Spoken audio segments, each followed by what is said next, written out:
आज 8th class की exercise दक्षता अभ्यास 11 का सवाल नंबर 6वां है। 7वां सवाल है, कितने समय में 8% वार्षिक ब्याज की दर से 2,50,000 रुपये का चक्रवृद्धि मिश्रण 2,65,302 रुपये हो जाएगा, जबकि ब्याज तिमाही संयोजित है। तो यहाँ पर सवाल नंबर जो है आपका 7वां है और 7वें में कह रहा है कितने समय में 8% की दर से। तो R बराबर 8% दिया है और P बराबर 2,50,000 रुपये दिया गया है और A बराबर 2,65,302 रुपये 302 रुपये ये हमारा चक्रवृद्धि मिश्रण दे रखा है। कह रहा 8% वार्षिक ब्याज की दर से 2,50,000 रुपये का तिमाही ब्याज की दर से कितने समय में 2,65,302 रुपये हो जाएगा। तो ब्याज तिमाही संयोजित है, ब्याज तिमाही संयोजित है और ब्याज तिमाही संयोजित है तो R बराबर हो जाएगा 8/4 बराबर 2%। 2% तिमाही दर आ जाएगी। फार्मूला लगा देंगे E बराबर E 1 + R/100 की घात n 2,65,302 बराबर 2,50,000 1 + 2/100 की घात n। ये हो जाएगा 2,65,302 बटे 2,50,000 बराबर 2 एकम 2 से काट देंगे 50 50 और 51 बटे 50 की घात n। अब इसको काटना चाहो तो काट दो। 2 एकम 2 2 दूनी 4 2 पंचे 10 3 0 2 एकम 2 2 6 2 दूनी 4 2 6 12 2 पंचे 10 2 एकम 2। ये 50 का घन है, ये 51 का घन है। 13,200 13 26 51 बटे 12,50,00 बराबर 51/50 की घात n। इसका आधार और इसका आधार सेम बनाना है। यहाँ पर आ जाएगा 51/50 की घात 3 बराबर 51/50 की घात n। आधार आधार कैंसिल कर देंगे तो n बराबर आ जाएगा 3 तिमाही आ गई। और तिमाही से अगर वर्ष बनाना है तो यहाँ पर हम 4 का क्या कर देंगे, भाग दे देंगे तो वर्ष बन जाएगा। वर्ष में 12 का गुणा कर देंगे, 4 के 12 3 का 9 माह आ जाएगा। n बराबर समय बराबर 9 माह। तो इस तरीके से हम सवाल नंबर 7 में बुलाएंगे। इसके बाद सवाल नंबर है 8वां। 8वें में कह रहा है कि 30% और 20% के क्रमिक बट्टों के समतुल्य बट्टा निकालना है। 30% और 20% के समतुल्य बट्टा, समतुल्य बट्टा। अब इसका मतलब समझ लो, जैसे मान लो हम कोई वस्तु लेने गए, दुकानदार ने पहले हमें 30% की छूट दे दी। छूट देने के बाद जो भी मूल्य बचा उस पर दुकानदार ने फिर से पुनः हमें 20% की छूट दे दी। तो 2 बार छूट दे रहा है, पहले 30% फिर जितना मूल्य बचा उस पर 20% की छूट। अगर उसका समतुल्य बट्टा है कि वो एक साथ एक बार छूट देता तो किस परसेंटेज पर छूट देता। तो यहाँ पे मान लेंगे कि माना राशि बराबर 100, माना राशि बराबर 100 का 30% बट्टा हो जाएगा 100 × 30/100 बराबर 30 रुपए बट्टा निकल गया। तो मूल हो गया बराबर 100 माइनस 30 बराबर 70 रुपए। पहले वो राशि हमारी 100 रुपए की थी, उसमें से 30% छूट निकलने के बाद शेष राशि आ जाएगी। शेष राशि 100 माइनस 30 बराबर 70। अब ये 70 में भी 20% का बट्टा है, 70 का 20% बट्टा ये हो जाएगा 70 इंटू 20/100 बराबर 7 × 14, 14 का बट्टा हो गया 14 रुपए का। रुपए में मान के चल रहे हैं तो रुपए मान लो। फिर इसके बाद 14 रुपए का बट्टा हो गया। अब शेष राशि जो होती, शेष राशि 70 थी, 70 में 14 की छूट हो गई तो बराबर 6 में से गया 5, 56 रुपए। यानी कि वो राशि जो 100 रुपए थी वो शेष आकर के कितनी रुपए बची, 56। तो कुल छूट कितनी मिली, तो कुल बट्टा बराबर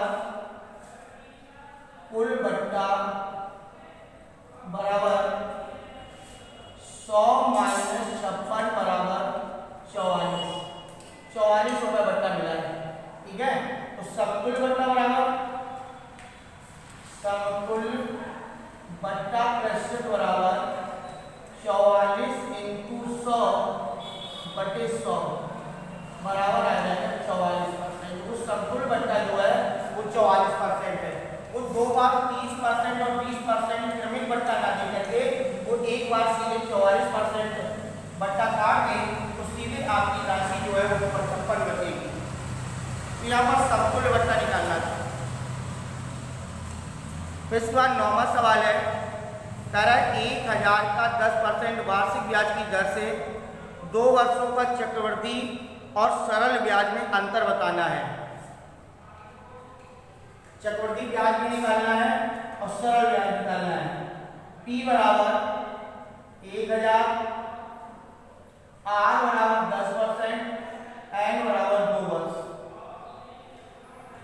चक्रवृद्धि ब्याज और सरल ब्याज दोनों निकालने तो A बराबर P1 प्लस R/100 की घात है, तो A बराबर 1000 1 प्लस 10/100 की घात 2, ये हो जाएगा 1000 11/10 की घात 2।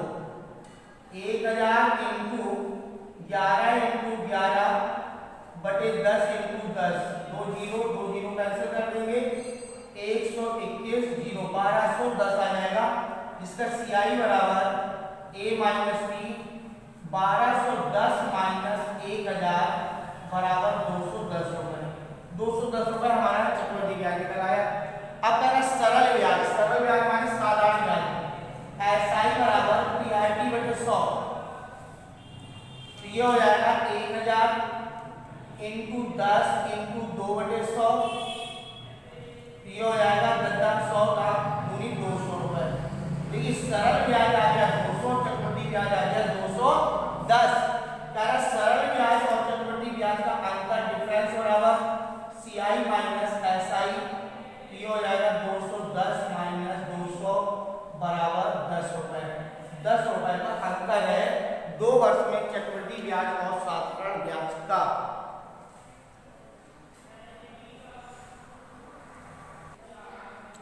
सवाल नंबर 10वां,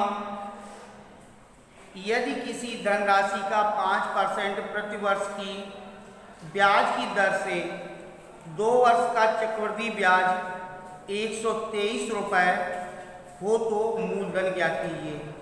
कह रहा किसी धनराशि का 5% वार्षिक ब्याज की दर से 2 वर्ष का चक्रवृद्धि ब्याज 123 रुपए है, तो R बराबर 5% दिया है और CI बराबर 123 रुपए है। देखिए ब्याज दिया है, दर दे रखी है और समय दिया है n बराबर 2 वर्ष, n बराबर 2 वर्ष। ना मूलधन दिया है ना मिश्रधन दिया है, तो मान लें कि माना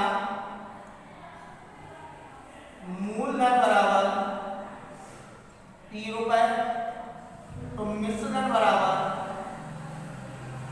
मूलधन प्लस ब्याज मूलधन प्लस ब्याज, तो यहाँ पर आ जाएगा P प्लस 123 रुपए। तो माना मूलधन मान लिया P रुपए और मिश्रधन निकल आया P प्लस 123, R बराबर 5% और समय बराबर 2 वर्ष है। तो A बराबर P 1 प्लस R बटे 100 की घात n। तो A की जगह पे आ जाएगा P प्लस 123, P की जगह पे P,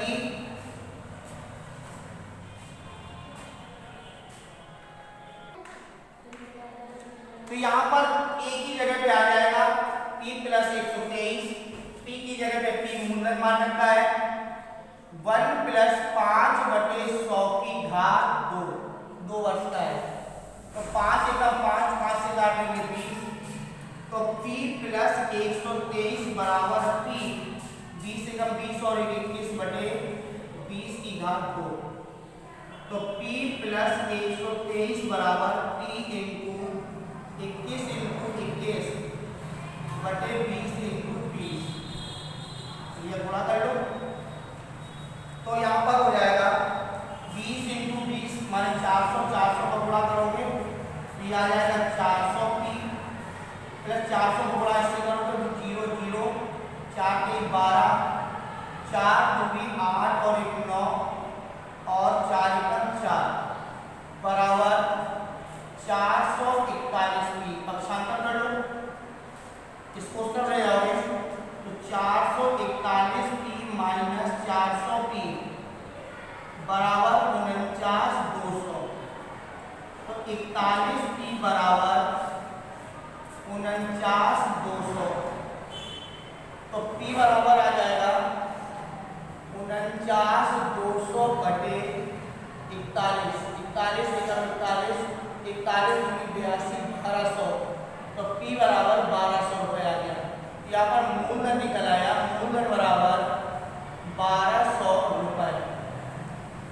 हमें मूलधन ज्ञात करना था तो मूलधन ज्ञात करेंगे। फिर से एक बार समझ लो, R बराबर 5% दिया गया है, CI 123 रुपये दे रखा है, 2 वर्ष का समय है। तो मान लिया कि माना मूलधन बराबर P रुपये है, तो मिश्रधन बराबर मूलधन प्लस ब्याज P हो जाएगा P प्लस 123। तो मिश्रधन माने A ये निकल आया, P ये निकल आया, A बराबर P प्लस R बटे 100 की घात है। इसमें जब हम मान रखेंगे तो यहाँ पर हमारी P की वैल्यू निकल आएगी और P की वैल्यू जो निकलेगी वो हमारा मूलधन निकल आएगा, तो मूलधन ये निकल आएगा। अगर मिश्रधन पूछा गया होगा तो P प्लस 130 1200 में 130 जोड़ देते तो हमारा मिश्रधन भी निकल आता। तो इस प्रकार से हमें इसमें आपको मूलधन ज्ञात करना था तो मूलधन ज्ञात कर लिया। इसके बाद अंतिम सवाल है 11वां। 11वें में कह रहा है एक व्यक्ति ने बैंक में 6000 रुपये 5% वार्षिक साधारण ब्याज की दर पर जमा किए। एक अन्य व्यक्ति ने 5000 रुपये 8% वार्षिक चक्रवृद्धि ब्याज की दर पर 2 वर्ष के लिए जमा किए। उनके ब्याजों का अंतर ज्ञात करना है। तो 6000 व्यक्ति जो जमा कर रहा है वो 5% साधारण ब्याज पर। तो यहाँ पर पहले व्यक्ति का साधारण ब्याज, पहले व्यक्ति का धन बराबर 6000 रुपये 6% की दर पर, यहाँ पर दिया गया है 5% साधारण ब्याज की दर पर। R बराबर 5% साधारण ब्याज की दर पर और समय दिया गया है 2 वर्ष। तो सबसे पहले इसका साधारण ब्याज निकालेंगे, जो SI बराबर PRT बटे 100 जो हो जाएगा 6000 इंटू 5 इंटू 2 बटे 100, 5 दूनी 10, 10 का प्लस 60 से करोगे बराबर 600 रुपये। 600 रुपये पहले व्यक्ति का साधारण ब्याज आ गया। दूसरे व्यक्ति का धन बराबर, दूसरे व्यक्ति का धन बराबर 5000 रुपये। दर जो है 8% वार्षिक चक्रवृद्धि है, चक्रवृद्धि ब्याज की दर पर, ब्याज की दर पर। और n बराबर समय 2 वर्ष है। यहाँ पर चक्रवृद्धि ब्याज का मालूम में लगेगा a बराबर p 1 प्लस r बटे 100 की घात n, तो a बराबर 5000 1 प्लस 8 बटे 100 की घात 2, 4 दूनी 8, 4 से काटेंगे 25, 25 से जब 25 2 27, 5000 27 बटे 25 की घात 2, तो a बराबर 5000 इंटू 27 बटे 25 इंटू 25, 25 दूनी 50, 200, 25 अट्ठे 200, a बराबर आ जाएगा 27 इंटू 27 729 इंटू 8, 8 9 72, 8 दूनी 16, 16 7 23 और 8 7 56 और 2 58, इतने रुपए मिश्रण बनाया तो इसका ब्याज निकालो। सिलाई बराबर a माइनस p 5832 माइनस 5000 बराबर 832 रुपए। तो पहले व्यक्ति को ब्याज मिला था 600 रुपए और दूसरे व्यक्ति को ब्याज मिला 832 रुपए। तो दोनों के ब्याजों का अंतर डिफरेंस बराबर CI माइनस SI 832 माइनस 600 बराबर 232 रुपए। 232 रुपए का अंतर है दोनों के ब्याजों में। तो इस प्रकार से दक्षता अभ्यास 11 में हमने चक्रवृद्धि ब्याज, साधारण ब्याज और आपकी जनसंख्या से संबंधित बट्टा, क्रमिक बट्टा इत्यादि सवालों को लगाया और बताया। अब इन सवालों को आपको दक्षता 11 तक फेयर में पूरा कंप्लीट करना है और शायद हम सोच रहे होंगे कि आप लोगों की कॉपी जो फेयर है वो भी कंप्लीट हो रही होगी। जब भी स्कूल बनेगा, आपका कोर्स पूरा होकर के आएगा, तो आपको प्रत्येक दिन अपना कोर्स पूरा करना है।